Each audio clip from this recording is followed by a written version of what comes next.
السلام علیکم۔ سائنس کے سیکنڈ لیکچر میں ہم سائنس کی فل فارم اور ایبریویشن آف سائنس کے بارے میں پڑھیں گے۔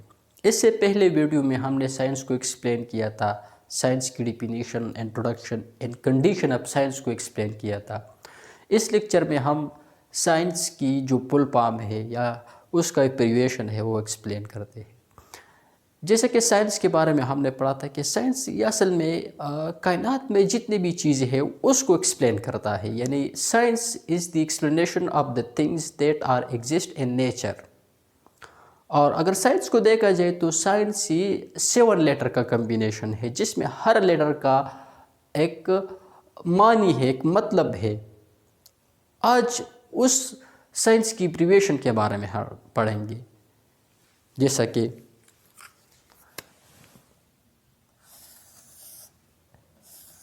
سائنس،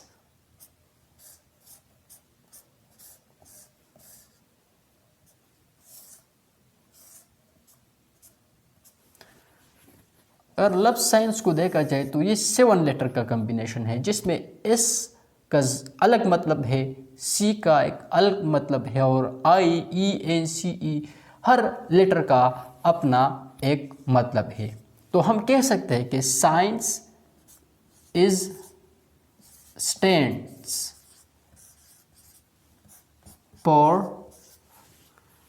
جیسا کہ سائنس کے لفظ میں جو پہلا لیٹر ہے وہ ہے ایس، اور ایس کا مطلب ہے سسٹمیٹک۔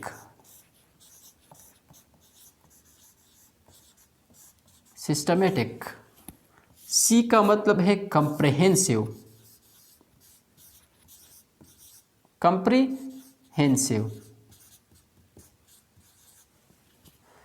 اس کے بعد آئی ہے، آئی کا مطلب ہے انویسٹیگیشن۔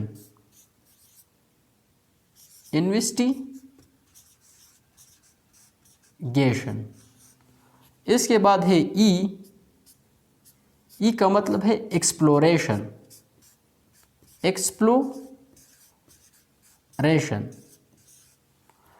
اس کے بعد ہے این، این کا مطلب ہے نیچر۔ اس کے بعد ہے سی، سی کا مطلب ہے کاز۔ اس کے بعد آخری جو لیٹر ہے وہ ہے ای، ای کا مطلب ہے effect. So science stand for systematic, comprehensive, investigation, exploration, nature, cause and effect. So یہ سائنس کا فل فارم یا ایبریویشن تھا۔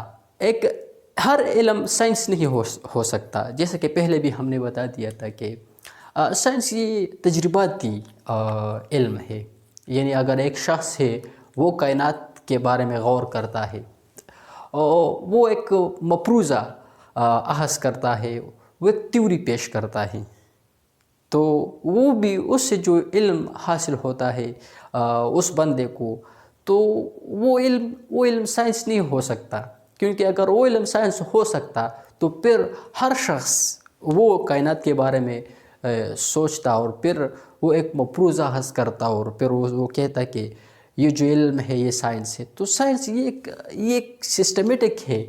اس سے پہلے ہم نے پڑھا تھا کہ سائنسی طریقہ کار یعنی سائنٹیفک میتھڈ کے بارے میں پڑھا تھا کہ سائنس کا جو علم ہے وہ کئی مرحلوں سے گزرتا ہے، اور گزرنے کے بعد وہ پھر سائنس بنتا ہے۔ جیسے کہ ہم نے پڑھا تھا کہ سائنس جو ہے نا، یہ نالج جو بیسکلی سائنس ہے وہ سسٹمیٹک ہے، وہ نالج یعنی سائنس کا جو علم ہے وہ سسٹمیٹک ہے، وہ ایک سسٹم کے ذریعے گزرتا ہے۔ تو ہم بعد میں کوشش کریں گے کہ اس سسٹمیٹک کمپریہنسو انویسٹیگیشن ہر ایک لفظ کا کیا مطلب ہے، اس کو ہم اگلے لیکچر میں ایکسپلین کریں گے انشاءاللہ۔ آج تک کے لیے اتنا کافی ہے۔